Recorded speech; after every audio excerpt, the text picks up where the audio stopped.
Samantala, narito po muli ang ulat ng aming kasamang si Rocky Ignacio patungkol sa pagsusulong ng pamahalaan ng pagpapalakas lalo ng sistema ng transparency and accountability sa bansa. Narito ang kanyang ulat. Patatatagin pa ng pamahalaan ang sistema ng transparency and accountability sa bansa.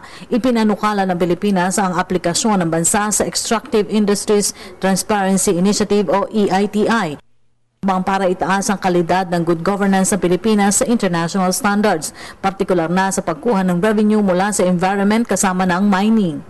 It's like the ISO. It's an international standard for transparency of revenues from natural resources.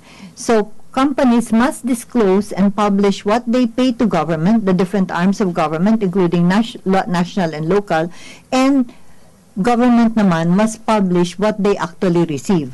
Ginagamit kasi ng mga bansang mayaman sa mineral at langis o gas ang dagdag kita para sa mga programa kontra kahirapan. Kaya mahalaga na matiyak na magagamit ang pondo sa tamang paraan.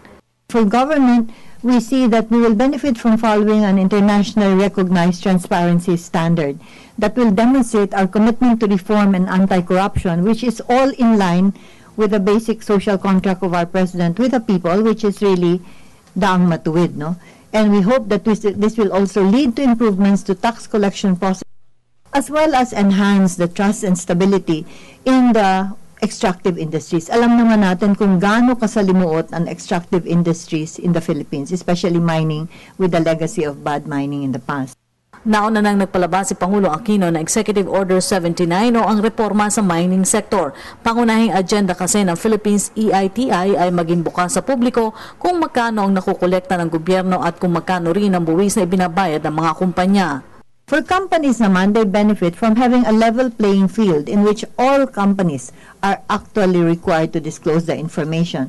And then they benefit from an improved and more stable investment climate which they can better engage the citizens and civil society in general. Ang Philippines EITI ay pamumunuan ni Gozon kasama ang Bantay Kita, isang samahan ng NGOs, Chamber of Mines at iba pang large-scale mining, pati na rin ang Petroleum Association of the Philippines para sa oil at gas sector. Umaasa rin ang Pilipinas na makakapasa sa compliance na 6th EITI Global Conference sa Australia sa Mayo. Para sa Telebisyon ng Bayan, Rocky Ignacio.